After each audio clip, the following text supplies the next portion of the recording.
Do you agree with me? Does everybody agree with me? Yes. Okay. They're smart. Let's give them a helicopter ride, okay? Right? Good? I don't know. Let's go see. Come on, get that. Let's get going. Donald Trump this past Saturday, just outside the gates of the Iowa State Fair, preparing to give kids a ride in his luxurious Trump helicopter. You know, King Solomon points out in Scripture that there's really nothing new under the sun, and that applies to the political skies as well. Take a look at this. From 71 years ago, a candidate for the U.S. Senate by the name of Lyndon Johnson used a chopper to cut a new chapter in political campaigning. The whirlybird was fitted with a public address system, and LBJ would fly over small Texas towns, get on the microphone, invite people over to the football field, shake their hands or give them a smooch, then let loose with a stem winder on why Texans should send him to the U.S. Senate.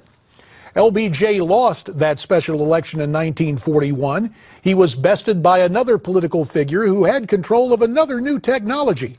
Broadcaster W. Lee Pappy O'Daniel took advantage of his fame in front of a microphone to become governor of the Lone Star State, then to beat LBJ for that seat in the United States Senate.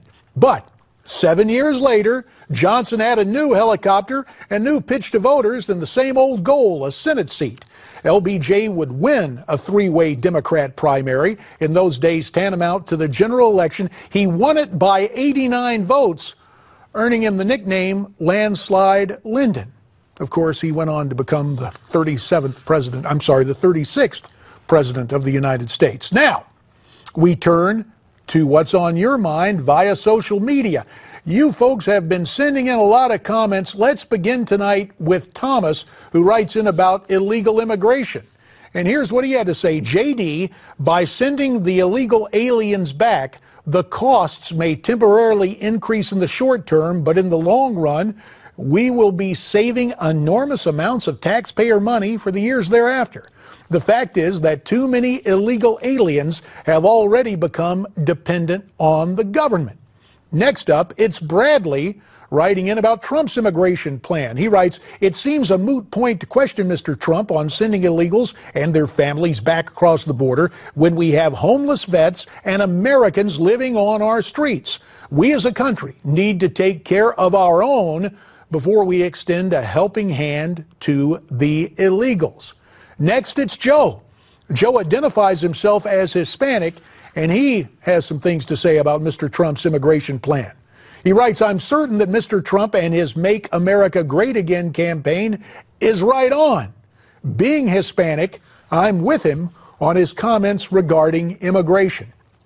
Now, changing subjects, let's go to Servergate and what's happening with the Hillary Clinton scandal. Here's what Patrick writes in with. He writes, if Hillary had Snapchat, she and her staff would not have had to spend all that time deleting confidential information and replacing the space with huge amounts of data to fill in the deleted confidential information space. Liar, liar, pants on fire. Next up, it's Misty, who's not amused by Hillary trying to joke about it. Misty writes, never mind the jokes. Why isn't Hillary in jail awaiting arraignment? Oh, right. She belongs to the elite political class. Next, we hear from Dan, a retired Army veteran. He's upset at some of the other networks. He writes, to MSNBC, Fox, and CBS, quit referring to the quiet majority as angry Americans. We are concerned Americans. There is a huge difference. Thanks very much for your service, Dan. And finally, we've got something from Kelly, who's still upset after the Fox debate debacle. She writes, this is my first time watching Newsmax. I've always followed Fox News in the past. In less than an hour of watching your program, I deleted everything associated with Fox News on my Facebook page. I will be getting my information from your station from now on. It's going to take channels like Newsmax to help make America great again. And of course, you can make Newsmax Prime even greater by sending your comments. You send them to newsmaxtv.com/comments. That'll do it for tonight. Stay brave, stay free, stay tuned.